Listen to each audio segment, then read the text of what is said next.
Welcome to this online video class on set theory. This is a very important topic in mathematics. Set theory, advancements in set theory has led us to understand several features of mathematics based on which present days data structure and everything we are actually devising. So set theory is a very important topic, and this is the first topic when you enter 11th class. What is a set? The first thing is, what is a set? Let's define a set. Definition of set. It says a set is a well-defined collection of objects.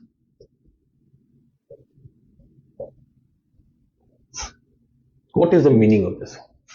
See, there are three important terms in this. A set is a well-defined, this is the first term, collection of objects. So there are three terms that need to be understood so that we are able to understand what is a set.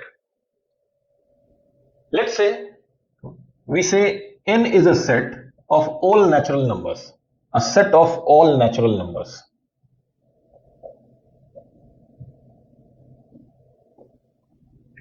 Or R is a set of all real numbers.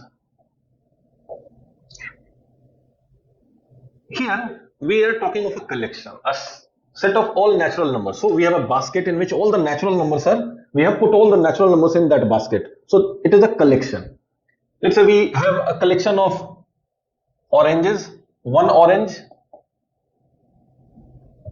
We have a basket in which we have one orange, one apple and one banana. So this is a collection of three fruits, orange, apple and banana, in a basket.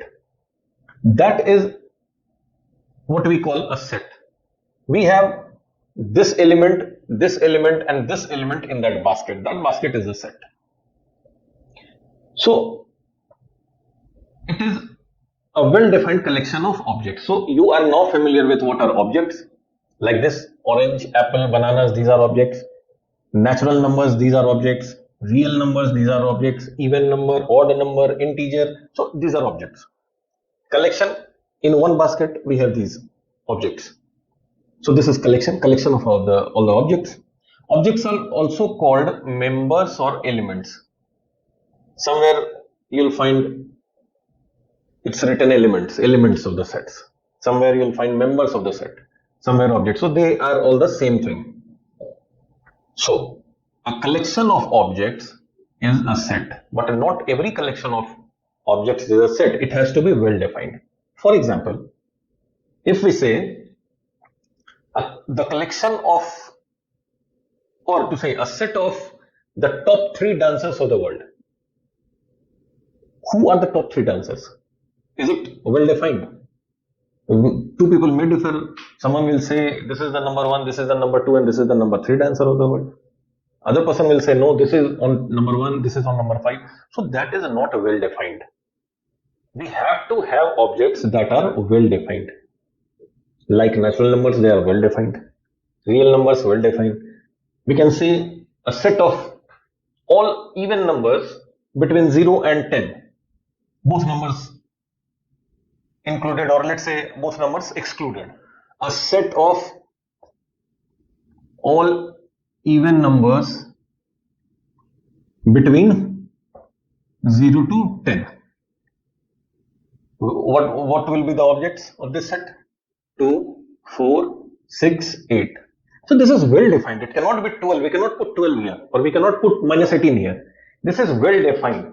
When we say the object lies between 0 and 10, both numbers are excluded, and these are even numbers, then we have only 4 objects. So this is well defined. But if we say a set of top musicians, is it well defined? Top musicians. I mean, first issue will be, whom are musicians? How can we rank those musicians? So the definition is not clear. We cannot say we have these musicians as the top 10 musicians of the world. What instruments are we talking of? So this is not well defined. So this cannot be a set, but this is a set. So I think by now you have understood what a set is. Now the question is how we represent a set. In mathematics, how are we representing set? So there are two methods to represent set. See, you just keep on moving with me and after some time you'll be knowing all this. So representation of set.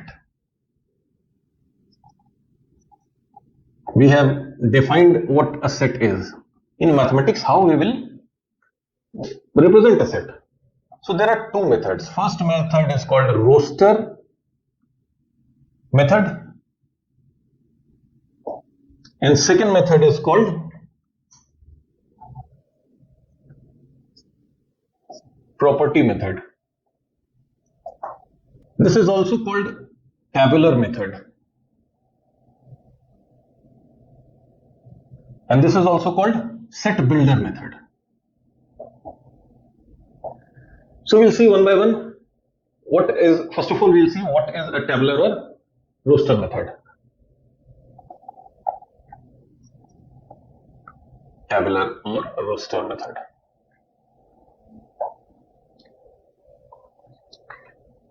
In this method, what we do, we define a set, let's say the set is A, and we take curly brackets.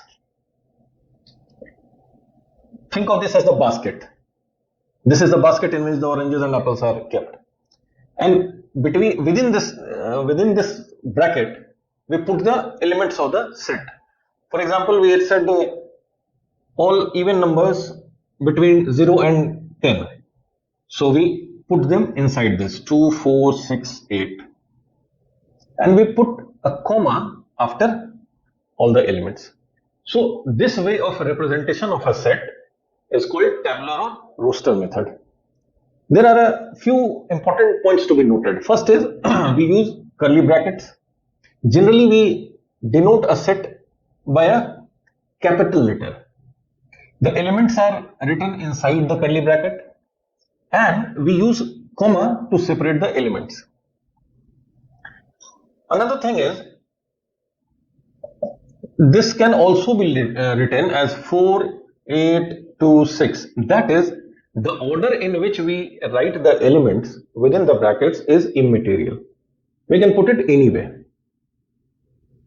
Another property is, not to say property, but another point to be noted is that in general, we do not repeat terms. We do not repeat the elements. For example, if we say a set of, I'm giving you examples, a set of all the letters that spell, let's say book, B-O-O-K, book. Let the set be A, so it will be B-O-K. We do not repeat O because O is an element of this set. It has been used 2 times or 3 times, that is another thing. But the letters that have formed the word book are B, O and K only. And as we said, the order of listing is also immaterial. This can be written as K, B, O or in any other order. So this is the tabular or roster representation of set. Let's see the second form, that is the property or the builder form. Its name is only property. So it actually, every element in a set has a unique property. For example, we said we have apple, banana and oranges. So they are fruits. They have a common property, that is they all are fruits. We had a set A equal to 2, 4, 6, 8. They had common properties. Like first property was they are even numbers. Second was that they lie between 0 and 10. So we use this or these properties in representation of set by property method. So let's see how. What we do is we take a variable The first term, like this is our 2, 4, 6, 8. The set of all even numbers that lie between 0 and 10. How do we represent it in this method? First of all, we take a variable. Let's say the variable is x. Then we put semicolon, or we can put this long vertical line also.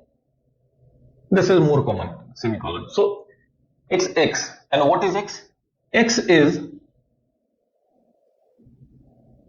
belongs to the set of natural numbers. First, x lies between 0 and 10, and x is, you can write x is an even number, or you can write x is equal to 2n, where n belongs to n. N is an element of natural numbers, 1, 2, 3, 4, 5, 6, 7. So this way of representation is called property method. Let's see another example. Our orange, banana and apple example. So the set is orange, banana and apple, one each. How we'll write in this form, property form?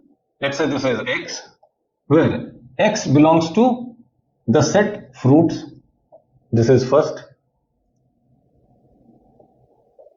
Let's say orange has vitamin C, banana has vitamin C and apple has vitamin C. Just, I'm not talking of biology here.